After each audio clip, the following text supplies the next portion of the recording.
Hello friends, अभिनव career point में आप सभी का स्वागत है। फ्रेंड्स, आज हम सामान्य ज्ञान के 50 प्रश्नों के प्रैक्टिस सेट के नंबर 8 यानी कि सामान्य ज्ञान के प्रैक्टिस सेट 8 को लेकर के आप लोगों के सामने उपस्थित हैं। तो सामान्य ज्ञान के इन 50 प्रश्नों में आने वाली सभी भर्ती परीक्षाओं, चाहे वह बीएड इंट्रेंस हो, जूनियर सहायक अध्यापक, प्रधानाध्यापक, जीआईसी प्रवक्ता, एसएससी एमटीएस, एसएससी जीडी तथा यूपी पुलिस एवं यूपी एसआई आदि सभी परीक्षाओं के लिए बहुत ही उपयोगी है। तो आइए शुरू करते हैं सामान्य ज्ञान के 50 प्रश्नों की श्रृंखला के प्रैक्टिस सेट 8 के क्वेश्चन की तरफ। पहला क्वेश्चन, किसी बैंकों का बैंक कहा जाता है? तो ये क्वेश्चन बहुत ही रिपीटेड क्वेश्चन, बहुत ही पुराना और इंपॉर्टेंट क्वेश्चन है। रिजर्व बैंक ऑफ इंडिया यानी रिजर्व बैंक को बैंकों का बैंक कहा जाता है। नेक्स्ट क्वेश्चन है सेकेंड, ऋग्वेद में अगन्या का प्रयोग हुआ है। तो अगन्या यानी कि जो वध करने योग्य न हो, अर्थात अगन्या गाय के लिए प्रयुक्त किया गया है। ये क्वेश्चन बहुत इंपॉर्टेंट है। नेक्स्ट क्वेश्चन थर्ड है, बुद्ध कौशाम्बी किसके राजकाल में आए थे? तो बुद्ध जी कौशाम्बी जो है उदयन जो हरेक वंशी शासक थे उसके शासनकाल में आए थे। नेक्स्ट क्वेश्चन फोर है, निम्नलिखित में से किस चिश्ती संत को चिराग ए दिल्ली कहा जाता है? उदयन कौशाम्बी किसके राजकाल में आए? तो ये क्वेश्चन थर्ड का ये ऑप्शन बी ही सही है, लेकिन ये उदयन कौशाम्बी राज्य का ये शासक था और इसके किले के अवशेष आज भी कौशाम्बी में देखने को मिलता है। नेक्स्ट क्वेश्चन फोर पर चलते हैं, निम्नलिखित में से किस चिश्ती संत को चिराग ए दिल्ली कहा जाता है? तो चिराग ए दिल्ली चिश्ती नासिरुद्दीन को कहा जाता है। नेक्स्ट क्वेश्चन फाइव की तरफ चलते हैं, निम्नलिखित में से किसका मकबरा भारत से बाहर स्थित है? तो भारत से बाहर स्थित है जो मकबरा वह जहांगीर का इस सिकंदरा में स्थित है। नेक्स्ट क्वेश्चन सिक्स है, सत्यार्थ प्रकाश पवित्र पुस्तक है। तो सत्यार्थ प्रकाश जो पुस्तक है वह आर्य समाज अर्थात दयानंद सरस्वती आर्य समाज की है। क्वेश्चन नंबर सेवन, निम्नलिखित में से कौन भारतीय राष्ट्रीय कांग्रेस की प्रथम महिला अध्यक्ष थी? तो भारतीय राष्ट्रीय कांग्रेस के प्रथम महिला अध्यक्ष श्रीमती एनी बेसेंट थी। नेक्स्ट क्वेश्चन एट है, उस भारतीय का क्या नाम था जिसने तीनों गोलमेज सम्मेलनों में भाग लिया? तो ये डॉक्टर भीमराव अंबेडकर थे जिन्होंने तीनों गोलमेज सम्मेलनों में भाग लिया था। नेक्स्ट क्वेश्चन नाइन है, स्प्रिंगिंग टाइगर पुस्तक जीवनी है। तो स्प्रिंगिंग पुस्तक जो जीवनी है वह सुभाष चंद्र बोस की। ये सारे क्वेश्चंस फ्रेंड्स कहीं ना कहीं किसी न किसी परीक्षाओं में आए हुए हैं और एग्जाम की दृष्टि से बहुत ही इंपॉर्टेंट क्वेश्चन हैं। इन क्वेश्चनों को काफ़ी प्रयास करके हमने कलेक्ट किया है और ये लगभग सभी परीक्षाओं में आए हुए हैं, तमाम परीक्षाओं में आए हुए हैं। इसलिए इन इंपॉर्टेंट क्वेश्चनों की श्रृंखला को अगर आप याद कर जाएंगे तो किसी भी परीक्षा में आप बैठेंगे तो उसके ज़्यादा से ज़्यादा क्वेश्चन आपके पूरी तरह से तैयार रहेंगे, जिन्हें ओल्ड क्वेश्चन के रूप में जाना जाता है। नेक्स्ट क्वेश्चन है 10, भारत की संविधान निर्माता सभा के अध्यक्ष कौन थे? तो भारत की संविधान निर्माता सभा के अध्यक्ष जो थे वो डॉक्टर राजेंद्र प्रसाद थे। ऑप्शन ए सही होगा। नेक्स्ट क्वेश्चन है 11, बंधुआ मजदूर उन्मूलन अधिनियम संसद ने पारित किया था। तो बंधुआ उन्मूलन अधिनियम संसद ने 1976 1976 में पारित किया था। नेक्स्ट क्वेश्चन 12 है, निम्नलिखित में से किसे भारत सरकार का प्रथम विधि अधिकारी समझा जाता है? तो भारत सरकार का प्रथम विधि अधिकारी महान्यायवादी को समझा जाता है। क्वेश्चन के आंसर को मैं तेज पढ़ रहा हूँ फ्रेंड्स, आप लोग चाहेंगे तो अपनी वीडियो में सेटिंग के थ्रू इसकी स्पीड को कम करके आप सुन सकते हैं, ताकि आप अपने सभी ऑप्शन को पढ़ करके उस पर आप विचार करके आंसर को सुन सकते हैं। नेक्स्ट क्वेश्चन है 13, निम्नलिखित में से किस एक सदन का अध्यक्ष एक गैर सदस्य होता है? तो राज्यसभा। राज्यसभा का जो अध्यक्ष होता है वह उपराष्ट्रपति होता है और वह उस सदन का सदस्य नहीं होता। नेक्स्ट क्वेश्चन 14 है, राष्ट्रीय विकास परिषद का मुख्य संबंध है। तो राष्ट्रीय विकास परिषद का जो मुख्य संबंध है पंचवर्षीय योजनाओं के अनुमोदन से होता है। ये बार बार क्वेश्चन आया हुआ है। 15 क्वेश्चन नंबर है, जिस समिति की अनुशंसा पर देश में पंचायती राज लागू किया गया तो BR मेहता अर्थात बलवंत राय मेहता पंचायती राज व्यवस्था के लिए प्रसिद्ध हैं। नेक्स्ट क्वेश्चन है 16, डूरन लाइन किसके साथ भारत की सीमा निर्धारित करती है? तो डूरन लाइन भारत एवं अफगानिस्तान के साथ सीमा का निर्धारण करती है। देश के किस राज्य का हिस्सा राष्ट्रीय राजधानी क्षेत्र में सम्मिलित नहीं है? तो इसमें हम याद रखेंगे दिल्ली, उत्तर प्रदेश, हरियाणा के कुछ जिलों को लेकर के राष्ट्रीय राजधानी क्षेत्र बनाया गया है, लेकिन इसमें हिमाचल प्रदेश का कोई भी जिला, कोई भी क्षेत्र शामिल नहीं है। नेक्स्ट क्वेश्चन 18, प्रायद्वीपीय भारत की नदियों में कौन सी सबसे लंबी नदी है? प्रायद्वीपीय भारत की नदियों में गोदावरी सबसे लंबी नदी है। नेक्स्ट क्वेश्चन 19 है, राष्ट्रीय केला अनुसंधान केंद्र स्थित है। थोड़ा सा नया क्वेश्चन है। तो ये राष्ट्रीय केला अनुसंधान केंद्र त्रिची में स्थित है। राष्ट्रीय केला अनुसंधान केंद्र जो है वह त्रिची में स्थित है। नेक्स्ट क्वेश्चन 20 है, झरिया कोयला क्षेत्र निम्नलिखित राज्यों में से किसमें अवस्थित है? तो झरिया जो है वह झारखंड में स्थित है। नेक्स्ट क्वेश्चन 21, प्रत्येक क्रिया के लिए एक समान और विपरीत प्रतिक्रिया होती है, यह नियम दिया था। तो यह नियम न्यूटन ने दिया था, यह नियम न्यूटन ने दिया था। नेक्स्ट क्वेश्चन है 22, कितना तापमान होने पर पाठ्यांक सेल्सियस और फ़ारेनहाइट तापमापियों में एक ही होंगे? तो -40 पे सेंटीग्रेड सेल्सियस एवं फ़ारेनहाइट दोनों सेम होते हैं। नेक्स्ट क्वेश्चन 23, शुष्क बर्फ होता है। तो रिपीटेड क्वेश्चन है, इंपॉर्टेंट क्वेश्चन। ठोस कार्बन डाइऑक्साइड को शुष्क बर्फ कहा जाता है। नेक्स्ट क्वेश्चन है 24, निम्न में से आलू का कौन सा भाग खाने योग्य होता है? तो आलू का जो खाने वाला भाग होता है उसे जड़ ना कह करके बल्कि वह तना होता है। ये वेरी इंपॉर्टेंट क्वेश्चन, कई बार टेट सहित सुपर टेट सहित कई परीक्षाओं में आ चुका है। 25 क्वेश्चन नंबर है, निम्नलिखित में से कौन सा बर्ड फ्लू का कारक है? तो बर्ड फ्लू का जो कारक है वह H5N1 होता है।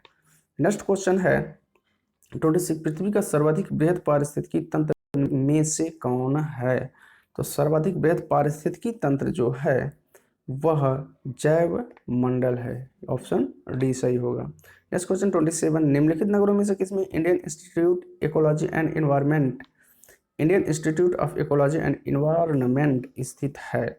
तो यह नई दिल्ली में स्थित है। नेक्स्ट क्वेश्चन 28 है, प्रतिष्ठित टाइलर पुरस्कार किस क्षेत्र में प्रदान किया जाता है? तो टाइलर पुरस्कार जो है वह पर्यावरण संरक्षण या पर्यावरण सुरक्षा में प्रदान किया जाता है। नेक्स्ट क्वेश्चन है 29, जैव विविधता के संदर्भ में निम्नलिखित में से कौन सा क्षेत्र हॉट स्पॉट माना जाता है? तो हॉट स्पॉट जो माना जाता है पूर्वी हिमालय का जो क्षेत्र है उसे हॉट स्पॉट माना जाता है। क्वेश्चन नंबर 30 है, निम्नलिखित में से कौन सा भारतीय कृषि की निम्न उत्पादकता का कारण नहीं है? तो क्वेश्चन नंबर 30 का सी, सहकारी कृषि ये कोई कारण नहीं बनता है निम्न उत्पादकता का। नेक्स्ट क्वेश्चन 31, भारत में गरीबी का स्तर निर्धारित होता है। तो गरीबी का जो स्तर निर्धारित होता है घरेलू उपभोक्ता के व्यय के आधार पर। 32 है, उत्तर प्रदेश में निम्नलिखित में से किस स्थान पर एक नाभिकीय ऊर्जा परियोजना स्थित है? तो नाभिकीय ऊर्जा परियोजना उत्तर प्रदेश में नरौरा में स्थित है। नरौरा में नाभिकीय ऊर्जा परियोजना स्थित है। नेक्स्ट क्वेश्चन है 33, निम्नलिखित में से कौन सा युग में सही सुमेलित नहीं है? वाराणसी जो है संस्कृति एवं धर्म से जुड़ा हुआ, लखनऊ प्रदेश की राजधानी है, झांसी औद्योगिक केंद्र, मुरादाबाद पीतल उद्योग, इसमें झांसी में कोई औद्योगिक केंद्र स्थापित नहीं है, इसलिए जो हमारा ऑप्शन होगा आंसर सी हो जाएगा। नेक्स्ट क्वेश्चन 34 है, किसे प्लास्टिक मनी कहा जाता है? तो जो आज का एटीएम है, एटीएम कार्ड, उसी को क्रेडिट कार्ड कहा जाता है और यही प्लास्टिक मनी कहलाता है। निम्नलिखित में कौन सा कीट नहीं है? तो 35 नंबर का ऑप्शन बी सही है, मकड़ी। यह मकड़ी कीट नहीं है बल्कि मच्छर, घरेलू मक्खी और मच्छर, खटमल, मच्छर, घरेलू मक्खी ये कीट हैं, मकड़ी कीट की श्रेणी में नहीं आता है। नेक्स्ट क्वेश्चन 36 है, भूपर्पटी में बहुतायत से पाया जाने वाला रासायनिक तत्व है, यानी भूपर्पटी में बहुतायत से जो तत्व पाया जाता है उससे क्या कहते हैं? तो वह है ऑक्सीजन, और ऑक्सीजन एक बड़ी ही महत्वपूर्ण गैस है, इसी की वजह से भूपर्पटी पर सारी चीज़ें स्थित हैं। नेक्स्ट क्वेश्चन है 37, दिसंबर 2020 में प्रसार भारती के सीईओ शशि शेखर वेम्पति को किस प्रमुख ब्रॉडकास्टिंग यूनियन का उपाध्यक्ष चुना गया? तो ये करंट से जुड़ा हुआ क्वेश्चन है, इसका ऑप्शन बी सही है, Asia Pacific broadcasting union ABU का उपाध्यक्ष चुना गया।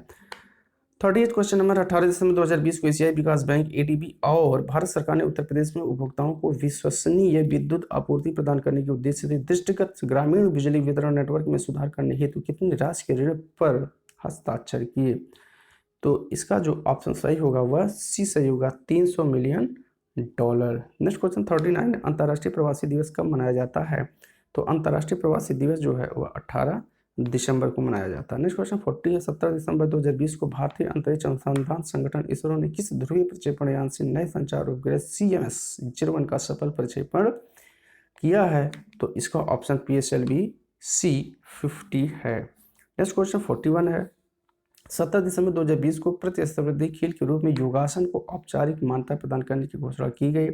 इस संबंध में विकल्प में कौन सा तथ्य सही नहीं है? तो इसका जो ऑप्शन है, यह घोषणा आयुष मंत्रालय और युवा कार्यक्रम एवं खेल मंत्रालय ने एक संयुक्त प्रेस कॉन्फ्रेंस में की, तो ये ऑप्शन सही है। बी है, योगासन के खेल के प्रतियोगिताओं के लिए 4 स्पर्धाओं और 7 श्रेणियों में 51 पदक प्रस्तावित किए जा सकते हाँ, ये भी ऑप्शन सही है। वर्ष 2022 की शुरुआत में पायलट योगासन प्रतियोगिता नेशनल इंडिविजुअल योगासन स्पोर्ट चैंपियनशिप वर्चुअल मोड के नाम से आयोजित होगी। नेक्स्ट क्वेश्चन है, नेक्स्ट ऑप्शन डी है, योगासन को राष्ट्रीय खेलों, खेलो इंडिया और अंतर्राष्ट्रीय खेल आयोजनों में खेल प्रतिस्पर्धा के रूप में प्रस्तुत किया जाएगा। तो इसका ऑप्शन सी सही नहीं है और यही हमारा आंसर हो जाएगा। नेक्स्ट क्वेश्चन है 42, 15 दिसंबर 2020 को विश्व बैंक के कार्यकारी निदेशक बोर्ड ने भारत की सतत विकास पहलों का समर्थन करने हेतु लगभग कितनी राशि की 4 विकास परियोजनाओं को मंजूरी प्रदान की है। तो इसका जो ऑप्शन होगा वह डी सही होगा, $800 मिलियन। करंट से जुड़ा हुआ क्वेश्चन है। नेक्स्ट क्वेश्चन है 43, 15 दिसंबर 2020 को किस राज्य में ग्रामीण क्षेत्रों, संपत्ति और भूमि संबंधी विवादों को रोकने हेतु वरासत प्राकृतिक उत्तराधिकार अभियान शुरू किया गया। तो इसका जो ऑप्शन है वो ए सही है, उत्तर प्रदेश में। नेक्स्ट क्वेश्चन है 44, दिए गए विकल्पों में से संबंधित शब्द को चुनिए। जीवाश्म विज्ञान, जीवाश्म। कपाल विज्ञान किससे संबंधित है, तो यह खोपड़ी से, यानी जीवाश्म विज्ञान में जीवाश्म का अध्ययन किया जाता है, उसी तरह कपाल विज्ञान में खोपड़ी का अध्ययन किया जाता है। नेक्स्ट क्वेश्चन है 45, यदि IMPLORE को किसी कोड में GKNJ MPC लिखा जाता है तो HUB को उसी कोड में क्या लिखा जाएगा। तो यहाँ हमें रीजनिंग का क्वेश्चन इसे हमें ढूंढना पड़ेगा। यहाँ हम अगर गौर से देखेंगे तो ये जो दिया गया है I यानी कि GHI यानी कि 1 प्लस करके हो जा रहा है, JK है KLM 1 प्लस करके NOP हो गया, यानी कि सब में 1 प्लस हो रहा है, सब में 1 प्लस हो रहा है। MNO हो गया, PQR हो गया, CDE यानी कि इधर से अगर हम देखें उल्टा तो 1 प्लस करके है। उसी तरह से हम यहाँ पर भी देखेंगे कि H से 1 माइनस कौन है, यानी कि हम देखेंगे FGH, यानी कि हमें ऑप्शन ये मिलता हुआ दिखाई दे रहा है। F में 1 प्लस करेंगे, FG एक को बीच में ऑप हटा करके H है, STU ये भी है, और ZAB यानी कि हमारा ऑप्शन जो है वह C सही हो जाएगा। 46 है, दिए गए विकल्पों में से विषम शब्द युग्मों को चुनिए। मकान, झोपड़ी, कुटिया, अस्तबल। बहुत ही आसान क्वेश्चन है। अस्तबल में घोड़े रहते हैं, बाकी सब में कहीं ना कहीं मानव अर्थात मनुष्य रहते हैं।